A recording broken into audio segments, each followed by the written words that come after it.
ನಮಸ್ಕಾರ ವೀಕ್ಷಕರೇ. ತಮಿಳುನಾಡು ಎಲೆಕ್ಷನ್ ಅಖಾಡದಲ್ಲಿ ಅಣ್ಣಾಮಲೈ ಹೆಸರು ಮತ್ತೊಮ್ಮೆ ಮುನ್ನೆಲೆಗೆ ಬಂದಿದೆ. ಈ ಬಾರಿ ಅವರ ಹೆಸರು ಕೇಳ್ಬರ್ತಾ ಇರೋದು ಪಕ್ಕಾ ಕಂಟೆಸ್ಟ್ ಮಾಡೇ ಮಾಡ್ತಾರೆ ಅನ್ನೋ ರೀತಿಯಲ್ಲಿ. ಅವರು ಕೂಡ ಒಲವು ತೋರಿಸಿದ್ದಾರೆ ಅನ್ನೋ ರೀತಿ ಸುದ್ದಿಗಳಿವೆ. ಆದ್ರೆ ಒಂದು ವಿಚಾರದಲ್ಲಿ ಬೇಸರ ಆಗಿ ಹಿಂದೆ ಸರಿದಿದ್ದಾರೆ ಅನ್ನೋ ಸುದ್ದಿ ಕೂಡ ಬರ್ತಾ ಇದೆ. ಹಾಗಿದ್ರೆ ಅಣ್ಣಾಮಲೈ ಸ್ಪರ್ಧೆ ಕನ್ಫರ್ಮ್ ಆಯ್ತು ಅಂದ್ರೆ ಅದು ಹೇಗೆ ಇಂಪ್ಯಾಕ್ಟ್ ಮಾಡುತ್ತೆ, ವಿನ್ ಆಗ್ತಾರಾ ಅಥವಾ ಕಷ್ಟ ಇದೆಯಾ ಅನ್ನೋ ಲೆಕ್ಕಾಚಾರಗಳು ನಡೀತಾ ಇದೆ. ಅಲ್ಲದೆ 2026ರ ಎಲೆಕ್ಷನ್ ನಲ್ಲಿ ಬಿಜೆಪಿಗೆ ಇಂಪ್ಯಾಕ್ಟ್ ಮಾಡೋ ಲೀಡರ್ ಯಾರು, ಪಕ್ಷ ನೇಮಿಸಿರೋ ಅಧ್ಯಕ್ಷ ನೈನಾರ್ ನಾಗೇಂದ್ರನ್ನ ಅಥವಾ ಮಾಜಿ ಅಧ್ಯಕ್ಷ ಅಣ್ಣಾಮಲೈನ ಅನ್ನೋ ಚರ್ಚೆ ಕೂಡ ಮತ್ತೊಮ್ಮೆ ಮುನ್ನೆಲೆಗೆ ಬಂದಿದೆ. ಇದರ ಜೊತೆಗೆ ಸದ್ಯ ತಮಿಳುನಾಡು ಆಕಾರದಲ್ಲಿ ಆಗ್ತಾ ಇರೋ ಎಲ್ಲಾ ಬೆಳವಣಿಗೆಗಳನ್ನ ವಿವರಿಸ್ತಾ ಹೋಗ್ತೀವಿ.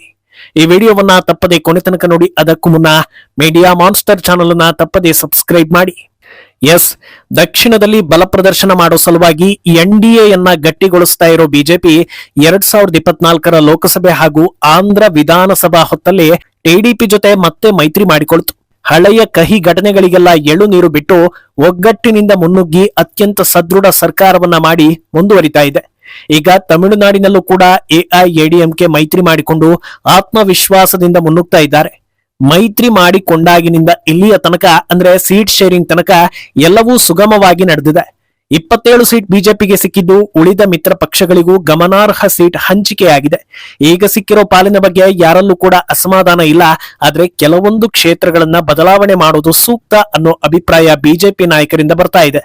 ಇದರ ಆಧಾರದ ಮೇಲೆ ಅಣ್ಣಾಮಲೈ ಸ್ಪರ್ಧೆ ಮಾಡ್ತಾರಾ ಇಲ್ವಾ ಅನ್ನೋದು ನಿರ್ಧಾರ ಆಗುತ್ತೆ ಅನ್ನೋ ಸುದ್ದಿಗಳಿವೆ. ಕೆಲ ಮೂಲಗಳ ಪ್ರಕಾರ ಬಿಜೆಪಿ ಎಐಎಡಿಎಂಕೆ ಜೊತೆಗೆ 5 ಕ್ಷೇತ್ರಗಳ ಸ್ವಾಪಿಂಗ್ ಅಂದ್ರೆ ಅದಲು ಬದಲಿಗೆ ಬೇಡಿಕೆ ಇಟ್ಟಿದೆ ಅನ್ನೋ ಸುದ್ದಿ ಬರ್ತಾ ಇದೆ. ಬಿಜೆಪಿ ಪ್ರಮುಖ ನಾಯಕರಾದ ಅಣ್ಣಾಮಲೈ ಹಾಗೂ ಎಂ ವೆಂಕಟೇಶನ್, ಕೆಟಿ ರಾಘವನ್, ವಸಂತರಾಜನ್ ಹಾಗೂ ಇನ್ನೊಬ್ಬ ನಾಯಕನನ್ನ ಗಮನದಲ್ಲಿ ಇರಿಸಿಕೊಂಡು ಈ ಬದಲಾವಣೆಗೆ ಬೇಡಿಕೆ ಇಟ್ಟಿದ್ದಾರೆ. ಪ್ರಮುಖವಾಗಿ ತಾಂಜಾವೂರು ಹಾಗೂ ಗಂಧರ್ವ ಕೋಟೈ ಕ್ಷೇತ್ರಗಳ ಬದಲಿಗೆ ಬೇರೆ ಕ್ಷೇತ್ರಗಳನ್ನ ನೀಡುವಂತೆ ಮನವಿ ಮಾಡಿದೆ ಅಂತ ಹೇಳಲಾಗ್ತಾ ಇದೆ. ಈ 2 ಕ್ಷೇತ್ರಗಳ ಕಡೆ ನೋಡಿದ್ರೆ 2 ಎಸ್ಸಿ ಮೀಸಲು ಕ್ಷೇತ್ರ ಆಗಿದ್ದು, 2021ರ ಎಲೆಕ್ಷನ್ ನಲ್ಲಿ ಡಿಎಂಕೆ ಹಾಗೂ ಕಮ್ಯುನಿಸ್ಟ್ ಪಕ್ಷ ಪ್ರಭಾವ ಬೀರಿ ಗೆದ್ದುಕೊಂಡಿದ್ವು. ಆದ್ರಿಂದ ಈ ಕ್ಷೇತ್ರಗಳಲ್ಲಿ ಬಿಜೆಪಿಗೆ ಜನಪ್ರಿಯ ಅಥವಾ ಫೆಮಿಲಿಯರ್ ನಾಯಕನನ್ನ ಹುಡುಕಿ ಕಣಕ್ಕಿಳಿಸುವುದು ಕಷ್ಟ. ಆದ್ರೆ ಎಐಎಡಿಎಂಕೆಗೆ ಬಿಜೆಪಿಗೆ ಹೋಲಿಸಿದ್ರೆ ಹೆಚ್ಚಿನ ಪ್ರಭಾವ ಇದೆ, ಟಫ್ ಫೈಟ್ ಕೊಡಬಹುದು. ಆದ್ರಿಂದ ಬದಲಿಸಿ ಅನ್ನೋ ಮನವಿ ಮಾಡಿದ್ದಾರೆ. ಈ ಪೈಕಿ ತಾಂಜಾವೂರು ಪಡೆಯೋದಕ್ಕೆ ಪಳನಿಸ್ವಾಮಿ ಟೀಮ್ ಒಪ್ಪಿದೆ ಅನ್ನೋ ಸುದ್ದಿ ಕೂಡ ಇದೆ. ಆದ್ರೆ ಅಣ್ಣಾಮಲೈ ವಿಚಾರಕ್ಕೆ ಬಂದ್ರೆ ಅವರ ಸ್ಟ್ರಾಂಗ್ ಹೋಲ್ಡ್ ಇರೋದು ಕೊಯಂಬತ್ತೂರಿನಲ್ಲಿ. ಆದ್ರೆ ಕೊಯಂಬತ್ತೂರಿನಲ್ಲಿರೋ 6 ವಿಧಾನಸಭಾ ಕ್ಷೇತ್ರಗಳ ಪೈಕಿ ಬಿಜೆಪಿಗೆ ಅಲಾಟ್ ಆಗಿರೋದು ಕೊಯಂಬತ್ತೂರು ಉತ್ತರ ಕ್ಷೇತ್ರ ಮಾತ್ರ. ಅಲ್ಲಿಗೆ ಹಾಲಿ ಶಾಸಕಿ ಹಾಗೂ ಬಿಜೆಪಿಯ ಪ್ರಭಾವಿ ನಾಯಕಿ ವಾನತಿ ಶ್ರೀನಿವಾಸನ್ರನ್ನ ಕಣಕ್ಕಿಳಿಸೋದು ಆಲ್ಮೋಸ್ಟ್ ಕನ್ಫರ್ಮ್ ಆಗಿದೆ. ಆದ್ರೆ ಅಣ್ಣಾಮಲೈ ಅದೇ ಕ್ಷೇತ್ರಕ್ಕೆ ಬೇಡಿಕೆ ಇಟ್ಟಿಲ್ಲ ಅನ್ನೋದು ಇಲ್ಲಿ ಗಮನಾರ್ಹ ವಿಚಾರ. ಬದಲಾಗಿ ಸಿಂಗಾನಲ್ಲೂರು ಅಥವಾ ಕವುಂದಂಪಾளைಯಂ ಈ 2 ಕ್ಷೇತ್ರಗಳಲ್ಲಿ ಯಾವುದಾದ್ರೂ ಒಂದಕ್ಕೆ ಟಿಕೆಟ್ ನೀಡಿ ಅನ್ನೋ ಮನವಿ ಅಣ್ಣಾಮಲೈ ಕಡೆಯಿಂದ ಬಂದಿದೆ ಅನ್ನೋ ವಿಚಾರ ಇದೆ. ಆದ್ರೆ ಈ 2 ಕ್ಷೇತ್ರಗಳು ಈಗ ಬಿಜೆಪಿಗೆ ಅಲಾಟ್ ಆಗಿಲ್ಲ, ಬದಲಾಗಿ ಎಐಎಡಿಎಂಕೆ ಕಡೆ ಇದೆ. ಅದರಿಂದ ಈಗ ಈ ಬೇಡಿಕೆಯನ್ನ ಬಗೆಹರಿಸಿಕೊಂಡು ಕ್ಷೇತ್ರ ಸಿಗೋದು ಕನ್ಫರ್ಮ್ ಆಯ್ತು ಅಂದ್ರೆ ಅಣ್ಣಾಮಲೈ ಸ್ಪರ್ಧೆಗೆ ಇಳಿಯೋದು ಕನ್ಫರ್ಮ್ ಎನ್ನಿಸ್ಕೊಳ್ತಾ ಇದೆ. ಆದ್ರೆ ಸೀಟ್ ಹಂಚಿಕೆ ವಿಚಾರದಲ್ಲಿ ಅಣ್ಣಾಮಲೈ ಅಸಮಾಧಾನ ಹೊರ ಹಾಕಿದ್ದಾರೆ ಅನ್ನೋ ಸುದ್ದಿ ಕೂಡ ಬರ್ತಾ ಇದೆ. ಯಾಕಂದ್ರೆ ಸೀಟ್ ಶೇರಿಂಗ್ ಫೈನಲ್ ಆದ ಬೆನ್ನಲ್ಲೇ ಗುರುವಾರ ಚೆನ್ನೈನಲ್ಲಿ ಬಿಜೆಪಿ ಮಹತ್ವದ ಮೀಟಿಂಗ್ ಒಂದನ್ನು ನಡೆಸಿದೆ. ಪಕ್ಷದ ಜನರಲ್ ಸೆಕ್ರೆಟರಿ ಬಿಎಲ್ ಸಂತೋಷ್ ನೇತೃತ್ವದಲ್ಲಿ ಮೀಟಿಂಗ್ ನಡೆದಿದ್ದು, ಪ್ಲಾನಿಂಗ್ ಹೇಗಿದೆ, ಎಲ್ಲೆಲ್ಲಿ ಮಾರ್ಪಾಡುಗಳನ್ನ ಮಾಡಿಕೊಳ್ಬೇಕು, ಹಾಗೆ ಇನ್ನಿತರ ಸ್ಟ್ರಾಟಜಿಗಳ ಕುರಿತಂತೆ ಚರ್ಚೆ ನಡೆದಿದೆ. ಆದ್ರೆ ಈ ಮಹತ್ವದ ಮೀಟಿಂಗ್ಗೆ ಅಣ್ಣಾಮಲೈ ಗೈರಾಗಿದ್ದಾರೆ ಅನ್ನೋದು ಗೊತ್ತಾಗಿದೆ. ಉಳಿದ ಪ್ರಮುಖ ನಾಯಕರು ಹಾಜರಿದ್ರು. ಇನ್ನು ಕೆಲವೇ ದಿನಗಳಲ್ಲಿ ಬಿಜೆಪಿ ಕಡೆಯಿಂದ ಟಿಕೆಟ್ ಲಿಸ್ಟ್ ಹೊರಬೀಳಲಿದ್ದು, ಈ ಹೊತ್ತಲ್ಲಿ ಈ ಆಂತರಿಕ ಸಮಸ್ಯೆಗಳನ್ನ ಬಗೆಹರಿಸಿಕೊಂಡು ಅಣ್ಣಾಮಲೈರನ್ನ ಕಣಕ್ಕಿಳಿಸಿದ್ರೆ ಗ್ರೌಂಡ್ ನಲ್ಲಿ ಹೊಸ ಅಲೆ ಏಳಬಹುದು ಅನ್ನೋ ಲೆಕ್ಕಾಚಾರ ಇದೆ.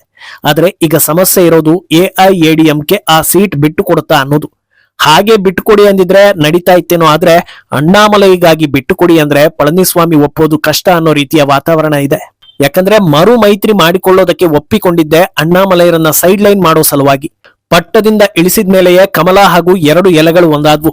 ಅಂತದ್ರಲ್ಲಿ ಈಗ ಅಣ್ಣಾಮಲೈ ಸ್ಪರ್ಧಿಸಿ ಗೆದ್ದು ಬಂದು ಕ್ಯಾಬಿನೆಟ್ ನಲ್ಲಿ ಸಚಿವ ಸ್ಥಾನ ಕೊಡೋ ಹಾಗಾಯ್ತು ಅಂದ್ರೆ ಮತ್ತೆ ಸಮಸ್ಯೆಗಳು ಬರ್ಬೋದು ಅನ್ನೋ ಲೆಕ್ಕಾಚಾರ ಖಂಡಿತ ಇದ್ದೇ ಇರುತ್ತೆ. ಅದರಿಂದ ಈ ಸಮಸ್ಯೆಯನ್ನ ಹೇಗೆ ಬಗೆಹರಿಸಿಕೊಳ್ತಾರೆ ಅನ್ನೋ ಚರ್ಚೆ ಜೋರಾಗಿದೆ. ಅಂದ್ಹಾಗೆ ಒಂದು ವೇಳೆ ಅಣ್ಣಾಮಲೈಗೆ ಟಿಕೆಟ್ ಸಿಕ್ಕಿದ್ರೆ ಗೆಲ್ತಾರ ಅನ್ನೋ ಪ್ರಶ್ನೆ ಕೂಡ ಇದೆ. ಅದಕ್ಕೆ ಉತ್ತರವನ್ನ ಹುಡುಕ್ತಾ ಹೋದ್ರೆ ಖಂಡಿತ ಗೆದ್ದೇ ಗೆಲ್ಲೋ ಸಾಧ್ಯತೆ ದಟ್ಟವಾಗಿದೆ. ಯಾಕಂದ್ರೆ ಈ ಬಾರಿ ಕ್ಷೇತ್ರಗಳ ಬಗ್ಗೆ ಖುದ್ದು ಅವರೇ ಹೇಳಿರೋದ್ರಿಂದ ಅಲ್ಲಿನ ವಾತಾವರಣ ಹೇಗಿದೆ ಅನ್ನೋದು ಅವರ ಅರಿವಿಗೆ ಬಂದಿರಬಹುದು ಅನ್ನೋ ನಿರೀಕ್ಷೆ ಇದೆ. ಅಲ್ಲದೆ 2 ವರ್ಷಗಳ ಹಿಂದೆಯೇ ಎಲ್ಲಾ 234 ಕ್ಷೇತ್ರಗಳಲ್ಲಿ ಕಾಲ್ನಡಿಗೆ ಮಾಡಿದ್ದ ಅಣ್ಣಾಮಲೈಗೆ ಯಾವ ಕ್ಷೇತ್ರದ ಜನರ ಮನಸ್ಥಿತಿ ಹೇಗಿದೆ ಅನ್ನೋ ಗ್ರೌಂಡ್ ರಿಪೋರ್ಟ್ ಸಿಕ್ಕಿರುತ್ತೆ. ಆದ್ರಿಂದ ಗೆಲ್ಲೋ ನಿರೀಕ್ಷೆ ದಟ್ಟವಾಗಿದೆ. ಅದೆಲ್ಲದಕ್ಕಿಂತ ಹೆಚ್ಚಾಗಿ ಒಬ್ಬ ಪ್ರಬುದ್ಧ ರಾಜಕಾರಣಿಯಾಗಿ ಅಣ್ಣಾಮಲೈಗೆ ಗೆಲುವು ಸಿಕ್ಕಿಲ್ಲ ಅನ್ನೋ ಅನುಕಂಪ ಕೂಡ ಜನರಲ್ಲಿದೆ. 2021ರ ಎಲೆಕ್ಷನ್ ಹೊತ್ತಿಗಾಗಲೇ ತಮ್ಮ ಕೆಪಾಸಿಟಿ ಏನು ಅನ್ನೋದನ್ನ ಜನರಿಗೆ ಪರಿಚಯ ಮಾಡಿಕೊಟ್ಟಿದ್ರು. ಅರಿವು ಕುರ್ಚಿ ಅನ್ನೋ ಕ್ಷೇತ್ರದಲ್ಲಿ ನಿಂತರು, ಆದ್ರೆ ಗೆಲುವು ಸಿಗ್ಲಿಲ್ಲ. ಮೊದಲ ಪ್ರಯತ್ನ ಅಲ್ವಾ, ಅದು ತಮಿಳುನಾಡಿನಂತ ರಾಜ್ಯದಲ್ಲಿ ಬಿಜೆಪಿ ಮೊದಲ ಅಟೆಂಪ್ಟ್ ನಲ್ಲಿ ಚಾಪು ಮೂಡಿಸಿದ್ದೇ ಗ್ರೇಟ್ ಅನ್ನೋ ಲೆಕ್ಕಕ್ಕೆ ಬಂತು. ಇನ್ನು 2024ರ ಲೋಕಸಭೆ ಹೊತ್ತಲ್ಲಿ ಬಿಜೆಪಿ ವರ್ಚಸ್ಸು ಹಿಂದೆಂದಿಗಿಂತ ಹೆಚ್ಚಾಗಿತ್ತು. ಕೊಯಂಬತ್ತೂರು ಪೂರ್ತಿ ಅಣ್ಣಾಮಲೈ ಹವಾ ಕ್ರಿಯೇಟ್ ಆಗಿತ್ತು. ಅಣ್ಣಾಮಲೈ ಗೆದ್ದೇ ಗೆಲ್ತಾರೆ ಅನ್ನೋ ಲೆಕ್ಕಾಚಾರ ಶುರುವಾಗಿತ್ತು. ಆದ್ರೆ ಇನ್ನೊಂದು ದಿಕ್ಕಲ್ಲಿ ಅವರನ್ನ ಸೋಲಿಸೋದಕ್ಕೆ ಉಳಿದ ಎಲ್ಲಾ ಪಕ್ಷಗಳು ಒಂದಾಗಿವೆ ಅನ್ನೋ ಸುದ್ದಿ ಬಂತು. ಅಷ್ಟೊಂದು ಕುತಂತ್ರಗಳ ನಡುವೆಯೂ ಅಣ್ಣಾಮಲೈ ಸೋತಿದ್ದು ಸಣ್ಣ ಮಟ್ಟದ ಮತಗಳ ಅಂತರದಿಂದ. ಈಗ ಅವರನ್ನ ಅಧ್ಯಕ್ಷ ಸ್ಥಾನದಿಂದ ಇಳಿಸಿದ್ದಾರೆ. ಇದೆಲ್ಲ ಅನುಕಂಪ ಕೂಡ ಅವರ ಮೇಲೆ ಇರೋದ್ರಿಂದ ಈ ಬಾರಿ ಟಿಕೆಟ್ ಕೊಟ್ರೆ ಗೆಲ್ಲೋ ಸಾಧ್ಯತೆ ಜಾಸ್ತಿ ಅನ್ನೋ ಲೆಕ್ಕಾಚಾರ ಇದೆ. ಆದ್ರೆ ಇನ್ನೊಂದು ದಿಕ್ಕಲ್ಲಿ ಬಿಜೆಪಿ ಹೈಕಮಾಂಡ್ ಲೆಕ್ಕ ಹೇಗಿದೆ ಅನ್ನೋದು ಕೂಡ ಗೊತ್ತಿಲ್ಲ. ಅಣ್ಣಾಮಲೈ ಕೆಪಾಸಿಟಿ ಏನು ಅನ್ನೋದು ಮೋದಿ ಅಮಿತ್ ಶಾಗೂ ಗೊತ್ತಿದೆ. ಅಂತ ನಾಯಕನನ್ನ ಕಾಂಪ್ರಮೈಸ್ ಮಾಡಿದ್ದೆ ಈ ಎಲೆಕ್ಷನ್ ನಲ್ಲಿ ಡಿಎಂಕೆಯನ್ನ ಸೋಲಿಸಲೇಬೇಕು, ಎನ್ಡಿಎಯನ್ನ ಅಧಿಕಾರಕ್ಕೆ ತರಲೇಬೇಕು ಅನ್ನೋ ಒಂದೇ ಇಂಟೆನ್ಷನ್ ಇಟ್ಕೊಂಡು. ಹೀಗಿರುವಾಗ ಎಲ್ಲಾ ಸರಿ ಆಯ್ತು, ಇನ್ನೇನು ಎಲೆಕ್ಷನ್ ಬರೋ ಹೊತ್ತಲ್ಲಿ ಎಡವಿ ಬಿಟ್ರೆ ಮತ್ತೊಮ್ಮೆ ಡಿಎಂಕೆ ಸರ್ಕಾರ ಮಾಡೋದ್ರಲ್ಲಿ ಡೌಟೇ ಇಲ್ಲ. ಆದ್ರಿಂದ ಇಷ್ಟು ದಿನ ಉಸಿರು ಕಟ್ಟಿ ಎಲ್ಲವನ್ನೂ ಸಹಿಸಿಕೊಂಡಿದ್ದಾಗಿದೆ. ಇನ್ನೊಂದು ತಿಂಗಳು ಇದೇ ಸ್ಟೇಟಸ್ ಮೇಂಟೈನ್ ಮಾಡಿ ಎಲೆಕ್ಷನ್ ರಿಸಲ್ಟ್ ಬಂದ ಬಳಿಕ ಮತ್ತೆ ಹೊಸ ರೀತಿಯ ಆಪರೇಷನ್ ಸ್ಟಾರ್ಟ್ ಮಾಡಿ ಅಣ್ಣಾಮಲೈರನ್ನ ಮತ್ತೊಮ್ಮೆ ಮುನ್ನೆಲೆಗೆ ತರೋ ಉದ್ದೇಶ ಇದೆಯಾ ಅನ್ನೋ ಚರ್ಚೆ ಕೂಡ ನಡೆದಿದೆ. ಆದ್ರೆ ಈಗ ಟಿಕೆಟ್ ವಿಚಾರದಲ್ಲಿ ಮತ್ತೊಮ್ಮೆ ಅಣ್ಣಾಮಲೈ ಸೈಡ್ ಲೈನ್ ಆದ್ರೆ ಅದರಿಂದ ಕೂಡ ನೆಗೆಟಿವ್ ಇಂಪ್ಯಾಕ್ಟ್ ಇರೋದ್ರಿಂದ ಏನು ಮಾಡಬಹುದು ಅನ್ನೋ ಚರ್ಚೆ ಜೋರಾಗಿದೆ. ಇನ್ನು ತಮಿಳುನಾಡು ಬಿಜೆಪಿ ನಾಯಕತ್ವ ವಿಚಾರಕ್ಕೆ ಬಂದ್ರೆ ಪ್ರಸ್ತುತ ಇರೋ ನೈನಾರ್ ನಾಗೇಂದ್ರನ್ಗಿಂತ ಅಣ್ಣಾಮಲೈ ಹವಾ ಹೆಚ್ಚು ಅನ್ನೋ ವ್ಯಾಖ್ಯಾನ ನಡೀತಾ ಇದೆ. ನೈನಾರ್ ನಾಗೇಂದ್ರನ್ ಅಣ್ಣಾಮಲೈಗಿಂತ ಹಿರಿಯರು, ಅನುಭವಿ ಅನ್ನೋದು ಸರಿ. ಆದ್ರೆ ತಮಿಳುನಾಡು ಬಿಜೆಪಿಗೆ ಅಗ್ರೆಸಿವ್ ಆಗಿ ಹೊಸ ರೂಪ ಕೊಟ್ಟಿದ್ದು ಮಾತ್ರ ಅಣ್ಣಾಮಲೈ. ಒಂದು ವೇಳೆ ಅಣ್ಣಾಮಲೈರನ್ನ ಅನುಭವದ ಆಧಾರದಲ್ಲಿ ಕೆಳಗಿಳಿಸೋದಾಗಿದ್ದಿದ್ರೆ ತಮಿಳಿಸೈ ಸೌಂದರರಾಜನ್, ಎಲ್ ಮುರುಗನ್ರಂತ ಹುಟ್ಟು RSS ಹಿನ್ನೆಲೆ ಇರೋ ಘಟಾನುಘಟಿ ನಾಯಕರನ್ನ ಮುಂದೆ ತರಬಹುದಿತ್ತು. ಆದ್ರೆ ನೈನಾರ್ ನಾಗೇಂದ್ರನ್ ಈ ಹಿಂದೆ AIADMKಯಲ್ಲಿ ಇದ್ರು, ಪಳನಿಸ್ವಾಮಿ ಮಿತ್ರರು ಹಾಗೂ ಪ್ರಖರ ಹಿಂದುತ್ವವಾದಿಯಾಗಿರೋದ್ರಿಂದ ಎಲ್ಲಾ ಆಂಗಲ್ ನಲ್ಲೂ ಮ್ಯಾಚ್ ಆಗ್ತಾರೆ ಅಂತ ಅಧ್ಯಕ್ಷರನ್ನ ಮಾಡಿದ್ರು.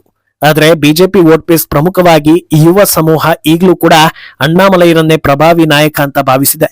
ಇದಕ್ಕೆ ಸ್ಪಷ್ಟ ದಾಖಲೆ ಅಂದ್ರೆ 2024ರ ಲೋಕಸಭಾ ಎಲೆಕ್ಷನ್ ನಲ್ಲಿ ಬಿಜೆಪಿ ಏಕಾಂಗಿಯಾಗಿ 11% ವೋಟ್ ಶೇರ್ ಗಳಿಸಿ ಹೊಸ ಇತಿಹಾಸ ರಚಿಸೋದಕ್ಕೆ ಕಾರಣವಾಗಿದ್ದೆ ಅಣ್ಣಾಮಲೈ ಅನ್ನೋದು. ಸದ್ಯ ತಮಿಳುನಾಡಿನಲ್ಲಿ ಎಲ್ಲಾ ಪಕ್ಷಗಳು ಫ್ರೀಬೀಸ್ ಕೊಟ್ಟಿರೋದ್ರಿಂದ ಅದರ ಆಧಾರದಲ್ಲಿ ಯಾರು ಗೆಲ್ಬಹುದು ಅನ್ನೋದನ್ನ ಹೇಳೋದಕ್ಕೆ ಸಾಧ್ಯವಿಲ್ಲ. ಡಿಎಂಕೆ ಹಾಗೂ AIADMK ಎರಡೂ ಒಕ್ಕೂಟ ಈ ಬಾರಿ ಬಲ ಪ್ರದರ್ಶನ ಮಾಡುತ್ತೆ. ಅಲ್ಲದೆ ಈ ಎರಡೂ ಒಕ್ಕೂಟ ಮಾತ್ರ ಮುನ್ನೆಲೆಯಲ್ಲಿದೆ. ಸದ್ಯದ ವಾತಾವರಣದ ಪ್ರಕಾರ ವಿಜಯ್ ಪಕ್ಷ ಇಂಪ್ಯಾಕ್ಟ್ ಮಾಡೋ ರೇಂಜ್ ನಲ್ಲಿ ಇಲ್ಲ ಅನ್ನೋ ಟಾಕ್ ಕೂಡ ಇದೆ. ಮುಂದೇನಾಗುತ್ತೆ ಅನ್ನೋದನ್ನ ಕಾದು ನೋಡ್ಬೇಕು. ಈ ಬಗ್ಗೆ ನಿಮ್ಮ ಅಭಿಪ್ರಾಯವನ್ನ ತಪ್ಪದೆ ಕಮೆಂಟ್ ಮೂಲಕ ತಿಳಿಸಿ.